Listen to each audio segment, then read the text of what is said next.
বঙ্গবন্ধু হত্যার আসল খলনায়ক জিয়া, বললেন প্রধানমন্ত্রী। 12 বছরের বেশি বয়সীদের মাস্ক পরতেই হবে, বলছে বিশ্ব স্বাস্থ্য সংস্থা। দেশের সবচেয়ে বড় প্লাজমা ব্যাংক পুলিশ হাসপাতালে।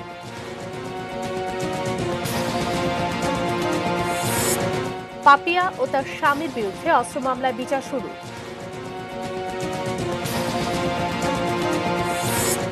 এবং পাকিস্তানি দাউদ ইব্রাহিম স্বীকার করল ইসলামাবাদ।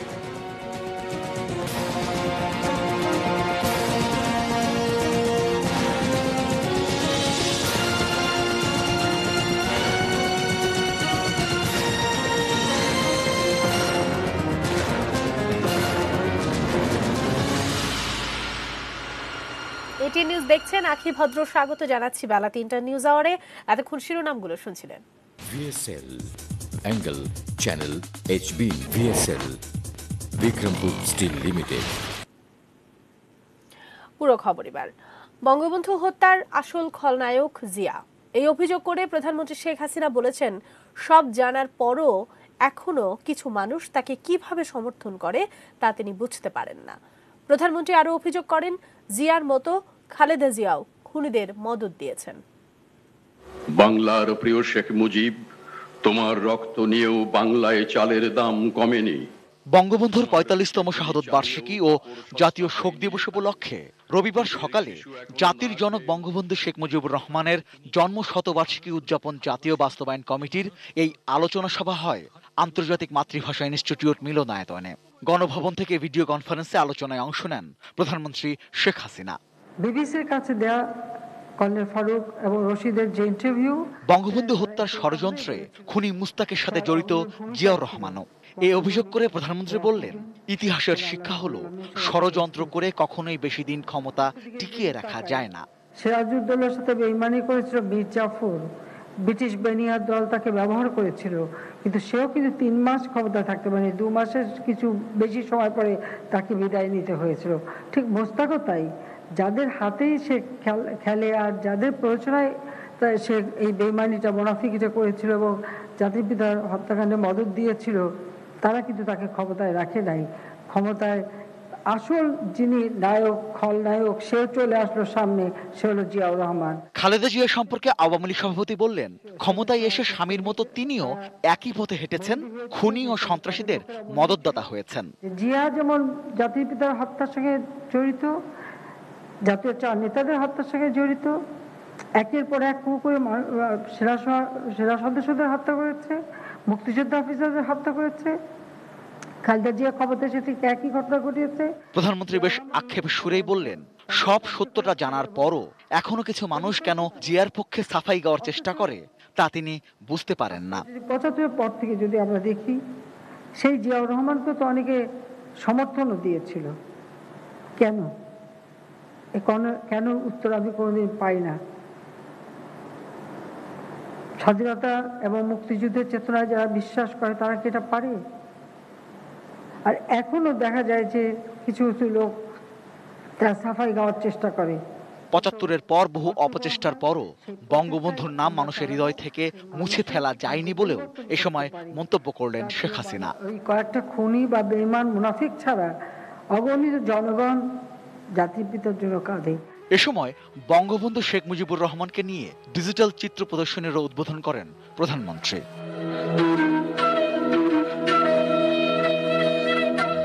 রেজওয়ান ফয়েজ, এটি নিউজ, ঢাকা। এদিকে আওয়ামী লীগের সাধারণ সম্পাদক ওবায়দুল কাদের বলেছেন, 21শে আগস্ট গ্রেনেড হামলার দায় তখনকার বিএনপি সরকারের। এই সত্য শুনলেই বিএনপির গাত্রদাহ শুরু হয়। আজ সাউথ ইস্ট ইউনিভার্সিটি আয়োজিত জাতীয় শোক দিবসের আলোচনায় তিনি এসব কথা বলেন। আজকে কেউ কেউ বলেন তারা ক্ষমতায় ছিলেন, তাদেরকে ছোট করার জন্য এই হত্যাকাণ্ড নাকি আওয়ামী লীগই ঘটিয়েছে। অথচ মুফতি হান্নান হরকাতুল জিহাদের স্বীকারোক্তিতে বলে, হাওয়া ভবন থেকেই সমস্ত অপকর্ম সেদিন পরিচালনা করা হয়েছে। সত্য বললেই বিএনপির গাত্রদাহ, অন্ধকারে শত্রুরা সত্য সহ্য করতে পারে না। সত্যের বন্যা কিন্তু অপ্রতিরোধ্য গতিতে এগিয়ে যায়।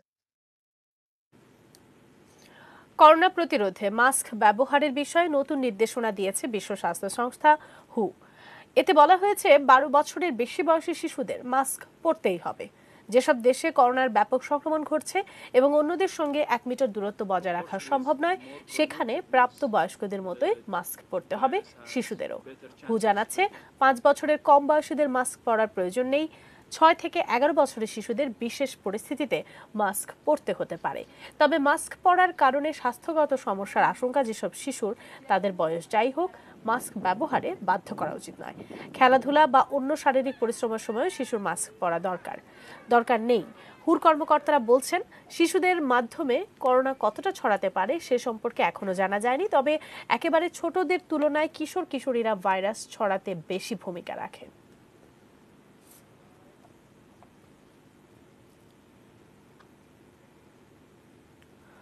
দেশের সবচেয়ে বড় প্লাজমা ব্যাংক এখন কেন্দ্রীয় পুলিশ হাসপাতালে। 15,000-এরও বেশি করোনা আক্রান্ত পুলিশ সদস্যদের ডাটাবেজ নিয়ে এই প্লাজমা ব্যাংক তৈরি হয়েছে। পুলিশ হাসপাতালের হটলাইনে যে কেউ মুমূর্ষ রোগীর জন্য যোগাযোগ করলেই পাচ্ছেন প্লাজমা।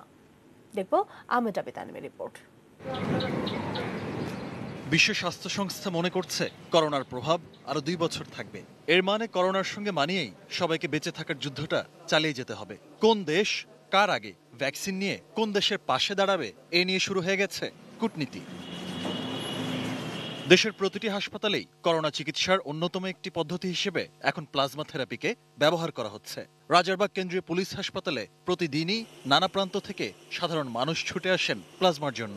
পুলিশ হাসপাতালে প্লাজমা ব্যাংকে একটি কল সেন্টারও স্থাপন করা হয়েছে। আমি এই হাসপাতালে এসে মনে করছি যে বাংলাদেশে এমনও হাসপাতাল আছে যারা মানুষকে সেবা দেওয়ার জন্য অনেক অনেক আন্তরিক। এই জিনিসটা যদি ডেটাবেজের মাধ্যমে বা সেন্ট্রালাইজ করে আর একটু প্রচার করে এটাগুলি কারেকশন হতো, তাহলে করোনা যারা পেশেন্ট যারা আছে তাদের অনেক উপকার হতো। দেশে করোনা সংক্রমণের শুরুতে সম্মুখ যোদ্ধা হিসেবে পুলিশ সদস্যরা যেভাবে আক্রান্ত হয়েছিলেন, বর্তমানে সেটা অনেকটাই কমে এসেছে। পুলিশের যেসব সদস্য করোনা যুদ্ধে জয়ী হয়েছেন, তারাই এখন মুমূর্ষু রোগীর জীবন জয়ে প্লাজমা দিচ্ছেন। আমি পুলিশ সদস্য, আমার কাজই মানুষের উপকার করা। আমার জন্য যদি অন্য কারো জীবন বাঁচে, এর থেকে বড় পাওয়ার কি হতে পারে। পুলিশ হাসপাতালে গত কয়েক মাসে করোনা জয়ীদের তথ্য সংগ্রহ করে ডাটাবেজ তৈরির মাধ্যমে গড়ে তোলা হয়েছে সবচেয়ে বড় প্লাজমা ব্যাংক। বসানো হয়েছে উন্নত প্রযুক্তির প্লাজমা এফ্রেসিস মেশিন। এ পর্যন্ত প্রায় 1500 প্লাজমা আমরা সংগ্রহ করেছি এবং এটা চলমান রয়েছে। যেমন কয়েকদিন পর পর এক একটা জেলা থেকে 20 জন, 25 জন, 50 জন বিভিন্ন সুস্থ রোগীরা কিন্তু এসে প্লাজমা দিয়ে যাচ্ছে।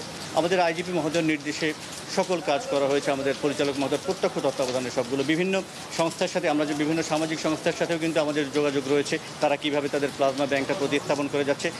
একই সাথে যারা ব্লাড ব্যাংকে কর্মরত রয়েছে তাদেরকে দায়িত্ব দেওয়া হয়েছে যে কিভাবে এই ডাটাবেসটা করা যায়। এই ডাটাবেসটার কাজ চলমান, এটা অচিরেই সম্পন্ন হয়ে যাবে এবং বাংলাদেশের কে কোথায় কবে সুস্থ হচ্ছে, তার ওই যে কতদিন পরে দিতে পারবে সেই দিনক্ষণ সব ঠিক রেখে আমরা কিন্তু প্লাজমা ব্যাংকটা চালিয়ে যাচ্ছি। অন্যদিকে দেশে করোনা আক্রান্তের সংখ্যা কমে আসছে, বাড়ছে সুস্থতার হার।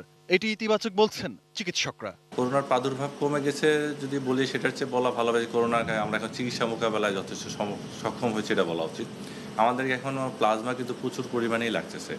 আগের তুলনায় এখন ফ্রিকোয়েন্সি কিন্তু কমেনি, বরং আমার মনে হচ্ছে এখন ফ্রিকোয়েন্সি একটা স্টেবল লেভেলে আসছে। আহমেদ রাব্বি তানিম, এটিএন নিউজ, ঢাকা। শেরেবাংলা নগর থানার অস্ত্র মামলায় নরসিংদী জেলা যুব মহিলা লীগের সাধারণ সম্পাদক শামীমা নূর পাপিয়া ও তার স্বামী মফিজুর রহমান ওরফে সুমন চৌধুরীর বিচার শুরু হয়েছে। 31 আগস্ট থেকে এই মামলার সাক্ষ্য গ্রহণ শুরু হবে। এর আগে গত 29 জুন পাপিয়া দম্পতির বিরুদ্ধে এই মামলায় সিএমএম আদালতে অভিযোগপত্র দাখিল করেন তদন্ত কর্মকর্তা র্যাবের উপপরিদর্শক আরিফুজ্জামান। এরপর মামলাটি বদলি হয়ে মহানগর দায়রা জজ আদালতে আসে। গত 22 ফেব্রুয়ারি র্যাব 2-এর একটি দল পাপিয়া পিউকে আটক করে। পরে 23 ফেব্রুয়ারি তাদের বিরুদ্ধে বিমানবন্দর থানায় জাল টাকা উদ্ধারের ঘটনায় এবং 24 ফেব্রুয়ারি শেরেবাংলা নগর থানায় অস্ত্র ও বিশেষ ক্ষমতা আইনের 2টি মামলা হয়। 3টি মামলায় এই দুজনকে কয়েক দফার রিমান্ডে নিয়ে জিজ্ঞাসাবাদ করা হয়েছে।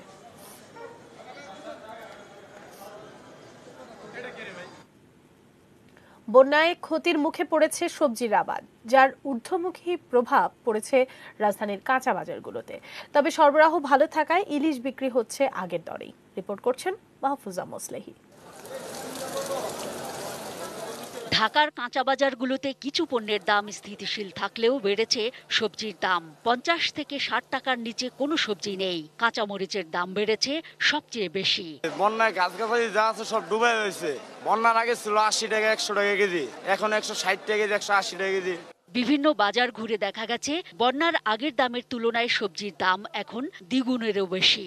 প্রতি কেজি পটল, বেগুন, করলা, বরবটি, কাকরোল ও চিচিঙ্গা বিক্রি হচ্ছে 60 টাকা দামে। সব সবজির দামই বেশি, একটু আগের তুলনায় 60-70 টাকার নিচে কোনো সবজি নেই। বন্যার অজুহাতে বিক্রেতারা প্রতিটা সবজির দাম 2 গুণ 3 গুণ করে রাখছে, যেটা আমাদের ক্রয় ক্ষমতার বাইরে চলে যাচ্ছে। মনিটরিং তো অবশ্যই দরকার আছে। তবে বন্যায় সরবরাহ ভালো থাকায় ইলিশ বিক্রি হচ্ছে আগের দরেই। বন্যার পানি একটু বাড়ছে, মাছের একটু মনে করে আজকে বাজার একটু বাড়ছে। ইলিশ মাছ 950-1000 টাকা কেজি। দেশি মাছের দাম কিছুটা বাড়লেও তা সবজির তুলনায় সহনীয় বলছেন ক্রেতারা। কিছু মাছ বন্যার আগে 5-10 টাকা বেড়েছে। সবজির মতো মাছের বাজারে এত প্রভাব পড়ে নাই, আগের চাইতে 20 টাকা 30 টাকা কেজি প্রতি বেশি। বাজারে তেল, ডাল ও খাসির মাংসের দাম অপরিবর্তিত। গরুর মাংসের দাম কেজিতে কমেছে 50 টাকা। বেড়েছে পেঁয়াজ, রসুন, ডিম ও আলুর দাম। গাজীপুরের দিকে অনেক পানি, এখন বাড়তি দিয়ে ক্রয় করতে হয়। কিছুদিন আগে আপনার 32 টাকা আলু বিক্রি করছিলাম, এখন বর্তমানে আমরা আলু বিক্রি করতে হয় 38 টাকা। বন্যার অজুহাতে সব ধরনের চালের দাম কেজিতে বেড়েছে বাজার ভেদে 5 টাকা পর্যন্ত। তবে বন্যা পরিস্থিতির সুযোগ নিয়ে এসবই অসাধু ব্যবসায়ীদের কারসাজি, অভিযোগ এই বিক্রেতার। মেলারা অজুহাত দেখাইতেছে বন্যার কারণে ধানের দাম বেশি, কিন্তু ধানের সিজন তো চলে গেছে বৈশাখে। তবে কেন এটা দামটা এত বাড়তেছে, সরকার এটা তদন্ত করে এটা বের করা আমি মনে করি প্রয়োজন। Mahfuza Moslehi, ATN news, Dhaka. এবার দেশে বাইরের খবর। মাফিয়া ডন দাউদ ইব্রাহিমকে আশ্রয় দেয়া নিয়ে অভিযুক্ত হয়েছে পাকিস্তান। তবে গণমাধ্যমে আসা এই ধরনের খবর অস্বীকার করে বিবৃতি দিয়েছে ইমরান খানের সরকার। এটিকে সম্পূর্ণ ভিত্তিহীন ও বিভ্রান্তিকর বলে উল্লেখ করেছে পাকিস্তান। এ নিয়ে দুদেশের মধ্যে নতুন করে রেষারেষিও শুরু হয়েছে। সন্ত্রাসবাদী অর্থায়ন বন্ধে বহুদিন ধরেই চাপের মুখে পাকিস্তান। বিষয়টি মনিটরিংয়ের সংস্থা financial action task force FTF পাকিস্তানকে নির্দেশ দিয়েছিল চলতি বছরের মধ্যে জঙ্গি সংগঠন ও সন্ত্রাসীদের অর্থায়ন বন্ধে কি পদক্ষেপ নিয়েছে তা জানাতে। সন্তোষজনক না হলে দেশটিকে কালো তালিকাভুক্ত করা হবে। আর FTF এর কালো তালিকাভুক্ত হলে বহু আন্তর্জাতিক অনুদান পাওয়া বন্ধ হয়ে যাবে পাকিস্তানের। সেই সম্ভাবনা এড়াতেই গত 18 আগস্ট ব্যক্তি ও সংগঠন মিলিয়ে 88টি নাম প্রকাশ করে পাকিস্তান সরকার, যেখানে মুম্বাই হামলায় অভিযুক্ত আন্তর্জাতিক তালিকাভুক্ত সন্ত্রাসী দাউদ ইব্রাহিমের নাম রয়েছে। ঠিকানা হিসেবে করাচির অভিজাত এলাকা ক্লিফটনে সৌদি মসজিদের কাছে হোয়াইট হাউস নামে একটি বাড়ির কথা উল্লেখ করা হয়েছে। এছাড়া নুরবাদে পাহাড়ি অঞ্চলে আরেকটি বাড়িও রয়েছে দাউদ ইব্রাহিমের। শনিবার ভারত ও পাকিস্তানের গণমাধ্যমে এ খবর আসতেই সর্বত্র হইচই পড়ে যায়। কিন্তু 24 ঘন্টা যেতে না যেতেই বিবৃতি দিয়ে দাউদ ইব্রাহিমের পাকিস্তানে থাকার বিষয়টি অস্বীকার করেছে ইমরান খানের সরকার। পররাষ্ট্র মন্ত্রণালয়ের উদ্ধৃতি দিয়ে রেডিও পাকিস্তান বলেছে, এ তথ্য সম্পূর্ণ ভিত্তিহীন ও বিভ্রান্তিকর। 1993 সালে মুম্বাইয়ে সিরিজ হামলায় অভিযুক্ত দাউদ ইব্রাহিম ISI এর সহযোগিতায় 27 বছর ধরে পাকিস্তানে পালিয়ে আছেন। এর আগেও বহুবার এমন দাবি করেছে ভারত, তবে বরাবরই তা অস্বীকার করেছে পাকিস্তান। ধারণা করা হচ্ছে FTF এর চাপেই দাউদের তথ্য প্রকাশ করতে বাধ্য হয়েছে দেশটি। তবে দাউদ প্রসঙ্গে ইসলামাবাদের স্বীকারোক্তি চিরাচরিত এই নাটকে নয়া মোড় আনে কিনা সেটাই এখন দেখার বিষয়। Shaon Mahfuz, desk report, ATN news. বাজেটে বিরতি নিচ্ছি, এরপর জানিয়ে ফিরছি।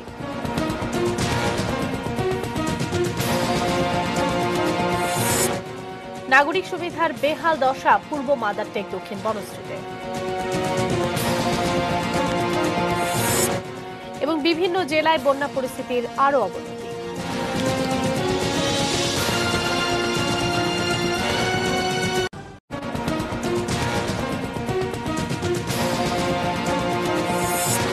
বঙ্গবন্ধু হত্যার আসল খলনায়ক জিয়া, বললেন প্রধানমন্ত্রী। 12 বছরের বেশি বয়সীদের মাস্ক পরতেই হবে, বলছে বিশ্ব স্বাস্থ্য সংস্থা। দেশের সবচেয়ে বড় প্লাজমা ব্যাংক পুলিশ হাসপাতালে।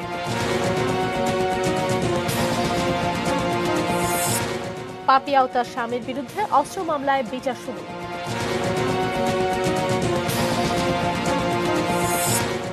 পাকিস্তানে দাউদ ইব্রাহিম 24 ঘন্টার মধ্যে অস্বীকার করল ইসলামাবাদ।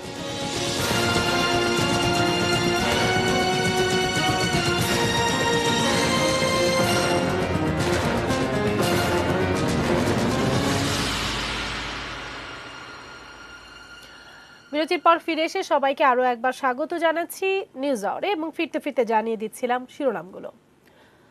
ফেসবুকে স্ট্যাটাস দিয়ে প্রধান বিচারপতি ও বিচার বিভাগ নিয়ে অবমাননাকর মন্তব্যের জন্য নিঃশর্ত ক্ষমা চেয়ে রক্ষা পেলেন সুপ্রিম কোর্টের আইনজীবী সৈয়দ মামুন মাহবুব। আদালত অবমাননা থেকে বিরত থাকার প্রতিশ্রুতি বিবেচনায় নিয়ে প্রধান বিচারপতির নেতৃত্বাধীন আপিল বিভাগ আদালত অবমাননার মামলা নিষ্পত্তি করে আজ রায় দেন। শুনানিতে আইনজীবী সৈয়দ মামুন মাহবুব আপিল বিভাগের প্রধান বিচার কক্ষে সশরীরে হাজির হলে তাকে ভার্চুয়াল কোর্টে যুক্ত করা হয়। গত 11 আগস্ট নিজের ফেসবুক আইডিতে উচ্চ আদালতে 18টি বেঞ্চের শারীরিক উপস্থিতিতে বিচার কাজ চলা এবং প্রধান বিচারপতি সম্পর্কে বিরূপ মন্তব্য করে স্ট্যাটাস দেন সুপ্রিম কোর্টের আইনজীবী সৈয়দ মামুন মাহবুব। পরদিন বিষয়টি আপিল বিভাগে নজর আনেন attorney general Mahbubey Alam. Appeal বিভাগ তাকে সশরীরে তলবের পাশাপাশি মন্তব্যের জন্য তার বিরুদ্ধে কেন আদালত অবমাননার অভিযোগ আনা হবে না তা জানতে চেয়েছিলেন। এর আগে বৃহস্পতিবার আপিল বিভাগের 1 নম্বর বিচার কক্ষে হাজির হয়ে সৈয়দ মামুন মাহবুব ক্ষমা প্রার্থনা করেন।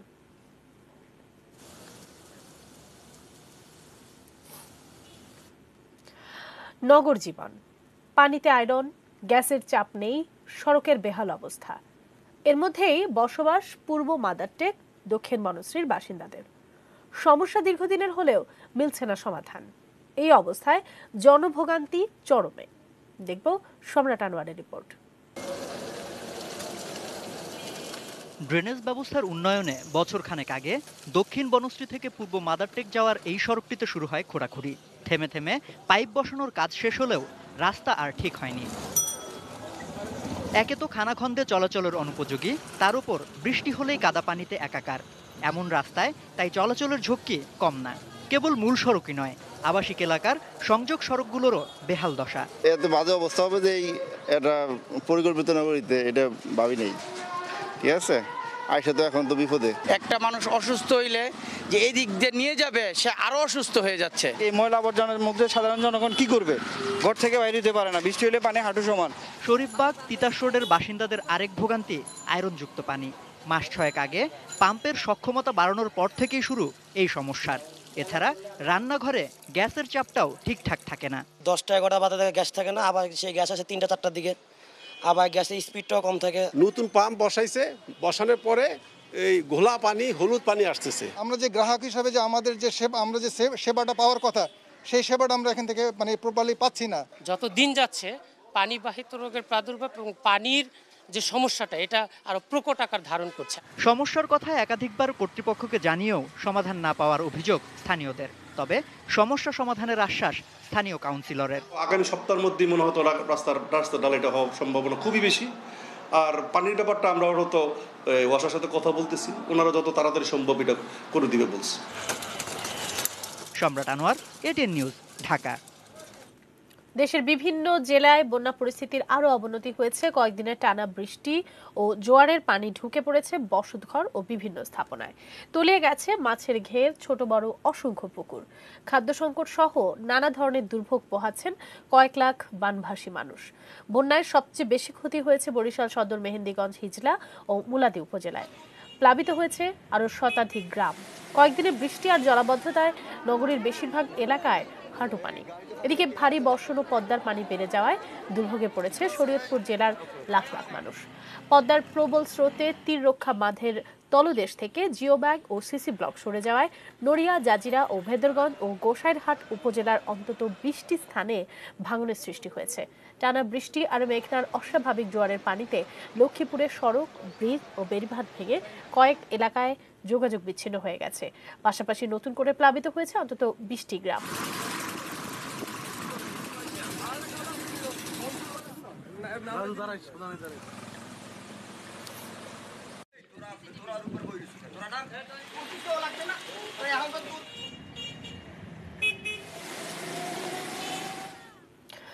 কোথাও বন্যার পানি কমলেও বাড়ছে নদী ভাঙন। প্রকল্পে অনিয়ম, দুর্নীতি আর অবৈধ বালু তোলার কারণে প্রতি বছর এমন দুর্ভোগ। এই অভিযোগ ক্ষতিগ্রস্ত মানুষের। একটি ডেস্ক রিপোর্ট দেখব। ভাঙনপ্রবণ হয়ে উঠেছে জামালপুর সদরের শরীফপুরের পুরাতন ব্রহ্মপুত্র নদ। গত কয়েকদিনে অন্তত 20টি বসতবাড়ি, ফসলি জমি ও গাছপালা বিলীন হয়েছে। ভাঙনের হুমকিতে শরীফপুর ইউনিয়ন পরিষদ ভবন, মুক্তিযোদ্ধা সংসদ, স্বাস্থ্যকেন্দ্র, একাধিক শিক্ষা প্রতিষ্ঠান ও জামালপুর ময়মনসিংহ সড়ক। অনেক জায়গা বিলুপ্ত হয়ে গেছে, আমাদের ঘর বাড়ি চলে যাইতেছে। নদী গেছে, নদী সবকিছু ভেঙে নিয়ে গেছে, একটা গড়ি ভেঙে গেছে, আমরা কই থাকি বাচ্চা বাচ্চা নিয়ে। অভিযোগ, প্রভাবশালী মহল প্রায় সারা বছর অবৈধভাবে বালি তোলে। সে কারণে ভিটে মাটি ছাড়া অনেক পরিবার। বালু তোলার কারণে আমাদের বাড়ি ঘর, গাছপালা যা কিছু সমস্ত কিছু নদীতে বিলীন হয়ে চলে গেল। এখনই ব্যবস্থা না নিলে সরকারি বেসরকারি সকল প্রতিষ্ঠান নদী গর্ভে চলে যাবে। আমার ব্যক্তিগত পক্ষ থেকে এবং পরিষদের পক্ষ থেকে সার্বিক সহযোগিতা হাত বাড়িয়েছি এবং সরকারের ঊর্ধ্বতন মহলকে আমি অনুরোধ করব অতি শীঘ্রই যেন এই ভাঙন রোধে প্রয়োজনীয় ব্যবস্থা গ্রহণ করে। সুনামগঞ্জে নদীর পানি কমা শুরু হতেই তীর ভাঙতে শুরু করেছে সুরমা, কুশিয়ারা, নলজুর, বটেরখাল, মহাসিং ও পুরাতন সুরমায়। 6টি নদীর অন্তত 18টি স্থানে ভাঙন তীব্র। প্রায় সব উপজেলার বসতবাড়ি, মসজিদ, কবরস্থান ও সড়ক বিলীন। 500 ফুট ভিতর থেকে ভাঙতে ভাঙতে এখন রাস্তাটা এমন একটা অবস্থান হয়েছে যা নাকি গর্বে ঢুকে গেছে। যারা কাজ পাইছে এরা ঠিক মতো কাজটা করাইতে চায় না। জগন্নাথপুর শিবগঞ্জ সড়ক শাল্লা উপজেলার প্রতাপপুর ও ফয়জুল্লাপুর এবং ছাতকের নুরুল্লাপুরে ভাঙন ঠেকানোর উদ্যোগ নেওয়া হয়েছে বলে জানিয়েছে পানি উন্নয়ন বোর্ড। আমাদের যে জরুরি প্রতিরক্ষামূলক কাজগুলি বাস্তবায়ন করা হয় সেই কাজগুলোর সাথে স্থানীয় প্রশাসন তথা ইউনিয়ন প্রতিনিধি এবং আমাদের মাননীয় সংসদ সদস্যের প্রতিনিধি এবং পানি উন্নয়ন বোর্ডের প্রতিনিধি মিলিতভাবে কাজ করে। সেই ক্ষেত্রে এখানে কাজ বাস্তবায়নে কোনো ধরনের অনিয়ম হওয়ার কোনো সুযোগ নেই। নদী ভাঙন রোধ প্রকল্পে আরও জবাবদিহিতা প্রয়োজন বলে মনে করেন দুর্গত মানুষ। Shukla Sarkar, desk report, ATN news. ধামরাইয়ে কাভার্ড ভ্যান ও পিকআপের ত্রিমুখী সংঘর্ষে চালক সহ 2 জন নিহত হয়েছেন। নিহতদের মরদেহ উদ্ধার করেছে highway police. Savar highway police জানান, সকালে মানিকগঞ্জের কাটিগ্রাম থেকে একটি পিকআপে সবজি বোঝাই করে আশুলিয়ার বাইপাইল এলাকায় যাচ্ছিল সবজি ব্যবসায়ী হেলাল। ঢাকা আরিচা মহাসড়কের ডাউটিয়া এলাকায় পৌঁছলে পিকআপের সামনে থাকা ঢাকাগামী জননী পরিবহনের একটি কাভার্ড ভ্যান হঠাৎ ব্রেক করে। পরে পিকআপটি নিয়ন্ত্রণ হারিয়ে কাভার্ড ভ্যানের পেছনে ধাক্কা দেয়। এ সময় পেছনে থাকা অপর একটি জননী পরিবহনের কাভার্ড ভ্যান পিকআপটিকে চাপা দিলে ঘটনাস্থলেই সবজি ব্যবসায়ী হেলাল নিহত হন। গুরুতর আহত পিকআপ চালককে স্থানীয় স্বাস্থ্য কমপ্লেক্সে নিলে চিকিৎসক তাকে মৃত ঘোষণা করেন।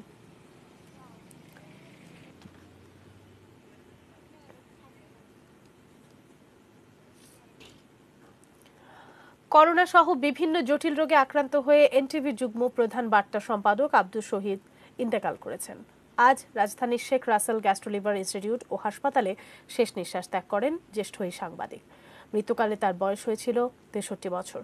তিনি স্ত্রী ও এক ছেলে রেখে গেছেন। গত 25 জুলাই আব্দুল শহীদের করোনা শনাক্ত হয়। অবস্থার অবনতি হলে 28 জুলাই তাকে শেখ রাসেল গ্যাস্ট্রোলিভার হাসপাতালে নিবিড় পরিচর্যা কেন্দ্রে ভর্তি করা হয়। সেখানেই চিকিৎসাধীন অবস্থায় তার মৃত্যু হয়। তিনি ঢাকা সাংবাদিক ইউনিয়নের একাংশের সভাপতি ও সাধারণ সম্পাদক এবং ফেডারেল সাংবাদিক ইউনিয়নের যুগ্ম মহাসচিবের দায়িত্ব পালন করেন।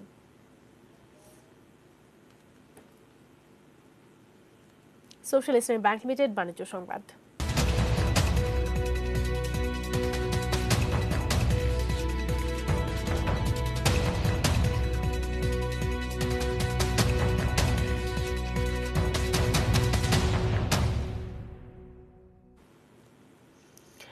রংপুরে পাইকারি ও খুচরা বাজারে নানা অজুহাতে চালের দাম বেড়েছে। 2 সপ্তাহের ব্যবধানে সব ধরনের চালের দাম কেজিতে বেড়েছে 5 থেকে 7 টাকা করে।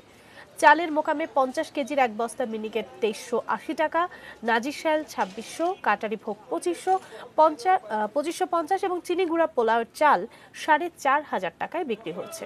এর প্রভাব পড়েছে জেলার খুচরা বাজারে। আড়তদাররা অবশ্য বলছেন, মিল মালিকরা কারসাজি করে চালের বাজারকে অস্থির করে তুলছে। অতিরিক্ত মুনাফার লোভে চাল মজুত করে কৃত্রিম সংকট তৈরি করছে মিলাররা। ক্রেতা সাধারণের দাবি, বাজারে প্রশাসনের নজরদারি বাড়ানো হোক। এর ফলে চালের বাজারে স্বস্তি ফিরবে বলে মনে করছেন তারা। বাজারটা যদি একটু সহনীয় পর্যায়ে থাকে সাধারণ মানুষ বাঁচবে, আর সাধারণ মানুষ বাঁচলে দেশ বাঁচবে। মনিটরিং সেলগুলোকে যাদের আছে ওগুলো আরেকটু অ্যাক্টিভ করে বাজার যদি তদারকিটা বাড়ায় দেয়, আমার মনে হয় সেক্ষেত্রে চালের দামটা আবার সহনীয় পর্যায়ে চলে আসতে পারে। অটো রাইস মিল মালিকদের যোগ সাজসের কারণে এই অবস্থা সৃষ্টি হয়েছে। ঘাটতিটা করেছে দিনাজপুরের কিছু মিলারেরা, লক্ষ লক্ষ বস্তা চাউল স্টক করে আমাদের দেশে ঘাটতিটা দেখা যাচ্ছে। মেজর প্রেজেন্স কৃষি সংবাদ, সুজলা সুফলা।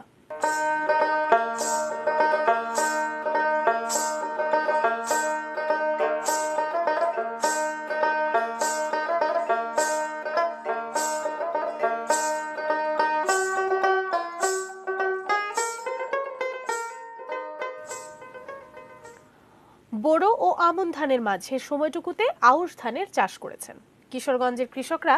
2 ফসলি জমিতে 3টি ধানের আবাদ করতে পেরে খুশি। ধুম লেগেছে ধান কাটা ও মাড়াইল। আমাদের কিশোরগঞ্জ প্রতিনিধি শফিক আদনানের তথ্য ছবি নিয়ে একটি ডেস্ক রিপোর্ট দেব। 2 বছর আগেও অনাবাদি থাকতো এসব জমি। বড় ধান কাটার কয়েক মাস পর আবাদ হতো রোপা আমন। সেই অবসরে পতিত পড়ে রইত জমি। সেই জমিতেই এখন বাতাসে দোল খাচ্ছে সোনালী আউশ।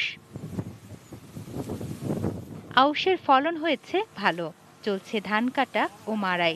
বাজারে ভালো দাম থাকায় কৃষকের মুখে হাসি। সরকার এই আউশ ধানটা দেওয়ায় এমন বাম্পার ফলন হয়েছে যে এটা বলার মতো নাই। আমরা খুব উপকার পাইছি। ভালো ফসল উৎপাদন হয়েছে, তাতে আমরা সব কৃষক খুব খুশি। আমরা কৃষকদেরকে পরামর্শ দিই যেন এই স্বল্প জীবনকালীন আউশ ধান আবাদ করার জন্য, খরচ কমানোর জন্য সেখানে পার্চিং, লাইভ পার্চিং, ফেরোমন ফাঁদ ব্যবহার করে কৃষকদের খরচ কমানো হয়েছে। অল্প সময়ে ঘরে তোলা যায় আউশের ব্রি 85 ও 48 জাতের ধান। রোগবালাইও কম, সেচের প্রয়োজন হয় না। বিঘা প্রতি উৎপাদন 15 থেকে 16 মণ ধান। 24,450 হেক্টর জায়গাতে আবাদ করেছে, যেটা লক্ষ্যমাত্রার চেয়ে 1645 হেক্টর বেশি, এবং ইতিমধ্যে সেই ধান কর্তন শুরু হয়েছে এবং আশানুরূপ ফলন পাবে বলে আমরা আশা করছি। আউশ আবাদে আগ্রহ বাড়ছে কৃষকদের, অনুপ্রেরণা যোগাচ্ছে কৃষি বিভাগও। তুনাজিনা তনু, ডেস্ক রিপোর্ট, এটিএন নিউজ। সময় হলো আবারও বাইজে স্টিল বিরতি নেবার, এরপর জানি ফিরছি।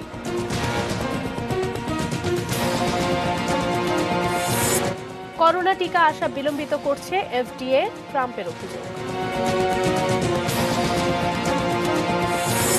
চ্যাম্পিয়ন্স লিগের ফাইনালে রাতে মুখোমুখি পিএসজি বায়ার্ন।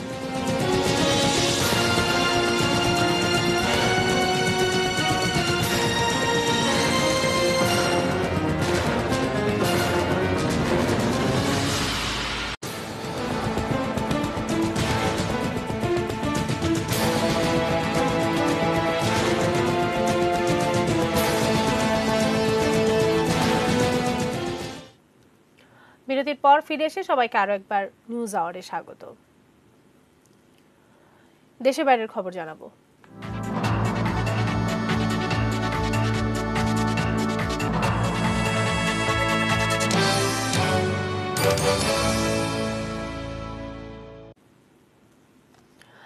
ইচ্ছাকৃতভাবে করোনার ভ্যাকসিন বাজারে আসার বিষয়টিকে মার্কিন ফুড অ্যান্ড ড্রাগ অ্যাডমিনিস্ট্রেশনের কর্মকর্তারা বিলম্বিত করছেন বলে অভিযোগ করেছেন দেশটির প্রেসিডেন্ট ট্রাম্প। তিনি বলেন, নভেম্বরের নির্বাচনের আগে বাজারে যেন করোনা ভ্যাকসিন না আসে সে চেষ্টা করছেন তারা। ভ্যাকসিনের ক্লিনিক্যাল ট্রায়ালের জন্য ওষুধ নির্মাতা প্রতিষ্ঠানগুলোর নাম তালিকাবদ্ধ করার বিষয়টিকে বাধাগ্রস্ত করছেন এফডিএর কর্মকর্তারা। তবে তার এসব অভিযোগের সপক্ষে কোনো প্রমাণ দেননি ট্রাম্প।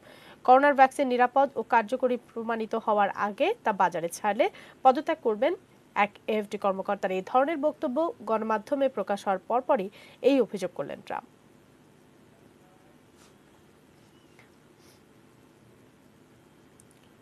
চলতি বছরের শেষে করোনা ভাইরাসের টিকা আসবে বলে জানিয়েছেন ভারতের কেন্দ্রীয় স্বাস্থ্যমন্ত্রী ডক্টর হর্ষবর্ধন। রোববার উত্তরপ্রদেশের গাজিয়াবাদে এনডিআরএফ এর একটি 10 শয্যার হাসপাতালের উদ্বোধনে গিয়ে তিনি বলেন, দেশে তৈরি 3টি টিকার মধ্যে একটির ক্লিনিক্যাল ট্রায়াল তৃতীয় পর্যায়ে রয়েছে। চলতি বছরের শেষে উৎপাদন শুরুর আশা করা হচ্ছে। সব ঠিক থাকলে আগামী 73 দিনের মধ্যে বিনামূল্যে করোনা টিকা পেতে পারে ভারতবাসী। করোনা টিকা প্রস্তুতকারী সংস্থা সিরাম ইনস্টিটিউট অফ ইন্ডিয়ার এক কর্মকর্তা জানিয়েছেন, তাদের তৈরি করা টিকা কোভিশিল্ড সংক্রান্ত যাবতীয় পরীক্ষার কাজ অক্টোবর নাগাদ শেষ হয়ে যাবে। প্রথম ও দ্বিতীয় ধাপে সফলতার পর তৃতীয় ধাপে হিউম্যান ক্লিনিক্যাল ট্রায়াল শুরু হয়েছে। পরীক্ষার ফল জানতে অপেক্ষা করতে হবে আরও 15 দিন। এদিকে ভারতে সংক্রমণের সংখ্যা 30 লাখ ছাড়িয়েছে।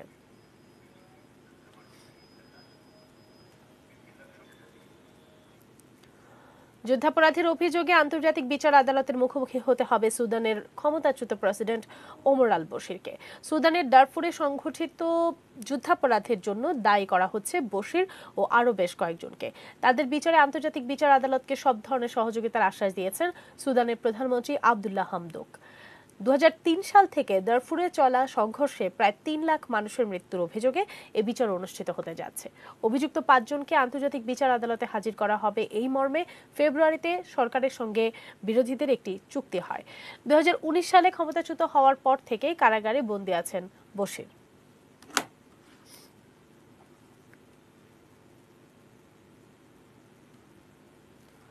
খেলার খবর।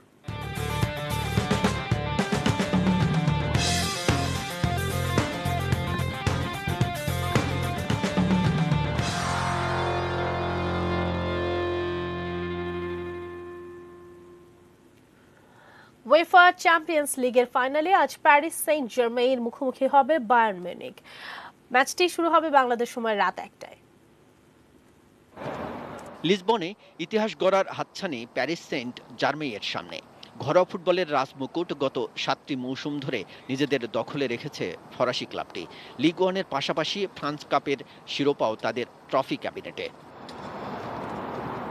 কিন্তু ঘরের বাইরে ঠিক উল্টো চিত্র তাদের। ইউরোপীয় ফুটবলের কুলীন রাজত্বে নাম লেখানোর একটা সুবর্ণ সুযোগ এবার ফরাসি ক্লাবটির। ক্লাবের 50 বছরের অপেক্ষার প্রহর ঘোচাতে চান নেইমার, এমবাপ্পে, ডি মারিয়ারা। চলতি মৌসুমে এই 3 তারকাকে খুব বেশি ম্যাচে একসঙ্গে পাননি কোচ টমাস টুখেল। ফাইনালে তাদের সঙ্গে থাকছেন ছন্দে থাকা মাউরো ইকার্দি। ইউরোপীয় ফুটবলের সর্বোচ্চ প্রতিযোগিতার ফাইনালে এবারই প্রথম প্যারিস সেন্ট জার্মেইন। প্রতিপক্ষ বায়ার্ন মিউনিখ অবশ্য এ মঞ্চে পা রেখেছে 11 বার। ইতিহাসও ফরাসি ক্লাবটির পক্ষে কথা বলছে না। এ পর্যন্ত যে 6টি ক্লাব চ্যাম্পিয়ন্স লিগের ফাইনালে প্রথমবার উঠেছে তারা কেউই সফল হয়নি। তবে ফুটবলে ইতিহাস ঐতিহ্যই সব নয়। ওদিকে ভয়ঙ্কর আক্রমণাত্মক ফুটবল খেলে শিরোপার দ্বার প্রান্তে German champion Bayern Munich. Quarter ফাইনালে বার্সাকে যেভাবে উড়িয়ে দিয়েছে হ্যান্স ফ্লিকের শিষ্যরা তা অবিশ্বাস্য। চ্যাম্পিয়ন্স লিগের এক মৌসুমে দ্বিতীয় সর্বোচ্চ 42 গোল করেছে বায়ার্ন, যার মধ্যে রবার্ট লেভানডোভস্কির পা থেকে এসেছে 15টি, সার্জ নাব্রি 9টি, টমাস মুলার করেছেন 4টি। এখন পর্যন্ত 5 বার চ্যাম্পিয়ন্স লিগ জিতেছে বায়ার্ন, সর্বশেষটি 7 বছর আগে 2013 সালে। বায়ার্নের ষষ্ঠ নাকি পিএসজির প্রথম? সবার প্রশ্ন একটাই, চ্যাম্পিয়ন্স লিগ কি বেছে নেবে নতুন রাজা নাকি পুরনো রাজাকে ফিরিয়ে দেবে তার মুকুট? কাজল রায়, স্পোর্টস ডেস্ক, এটিএন নিউজ। এক নজরে শিরোনামগুলো দেখে নেব আরেকবার।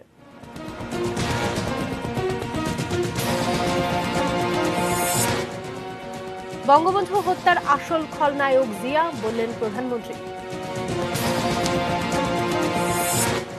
12 বছরের বেশি বয়সীদের মাস্ক পরতেই হবে বলছে বিশ্ব স্বাস্থ্য সংস্থা। দেশের সবচেয়ে বড় প্লাজমা ব্যাংক পুলিশ হাসপাতালে।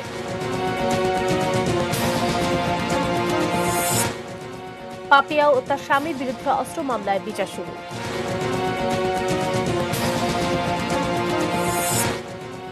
পাকিস্তানে দাউদ ইব্রাহিম 24 ঘন্টার মধ্যে আবার অস্বীকার করল ইসলামাবাদ। নাগরিক সুবিধার বেহাল দশা পূর্ব মাদারটেক দক্ষিণ বনশ্রীতে।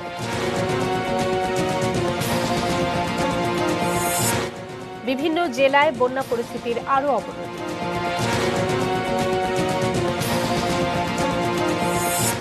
করোনা টিকা আসা বিলম্বিত করছে এফডিএ, ট্রাম্পের অভিযোগ। এবং চ্যাম্পিয়ন্স লিগের ফাইনালে রাতে মুখোমুখি পিএসজি বায়ার্ন।